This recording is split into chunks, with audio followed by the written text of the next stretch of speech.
নিজের হাতে চাষাবাদ করার ভিতরে আলাদা একটা প্রশান্তি আছে।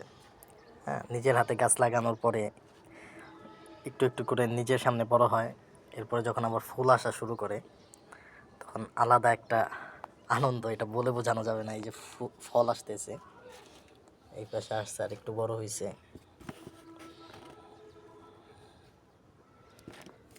হ্যাঁ, এই যে এই পাশে আসছে,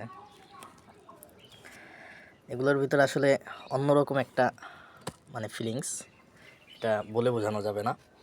আর সবচাইতে বড় যে বিষয়টা, যে এইটার ভিতরে যে আমার মানে বিশ্বাসটা যে এটা একদম পিওর, কোনো বিষ নাই। বাজার থেকে বা আমি যতই ট্রাস্টেড সোর্স থেকে কিনি না কেন, যে বিশ্বাস করি যে সে ভেজাল দিবে না বা ওষুধ দিবে না, ঠিক আছে, আমার মনের ভিতরে কিন্তু প্রশান্তি কাজ করবে না, বা একটা না একটা জায়গায় থাকবে যে হয়তো বা একটা কিছু দিছে বা হইতে পারে, ঠিক আছে। কিন্তু এই যে যে জিনিসটা আমার চোখের সামনে বড় হইতেছে, নিজের হাতে পানি দিতেছি, হ্যাঁ, নিজের হাতে এটা চাষ হচ্ছে, নিজের চোখের সামনে বেড়ে উঠতেছে, এই জিনিসটা খাইলে যে উপকারটা হবে আমার শরীরে, এবং আমি যে তৃপ্তিটা পাবো বাজার থেকে শতমন খাইলেও আমার এই তৃপ্তিটা আসবে না, ঠিক আছে।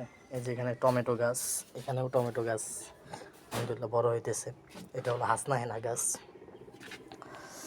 এখানে আবার এই যে এটা হলো কালো মরিচ, কৃষ্ণ মরিচ না কি যেন বলে আর কি, কালো মরিচ। এটা আলহামদুলিল্লাহ বড় বড় হইতেছে। এটা যখন আমি খানা খাই তখন এখান থেকে মানে গাছ থেকে 2-3টা ছিঁড়ে নিয়ে বাস ভাতের সাথে মরিচ খেতে ভালো লাগে, কাঁচা মরিচ।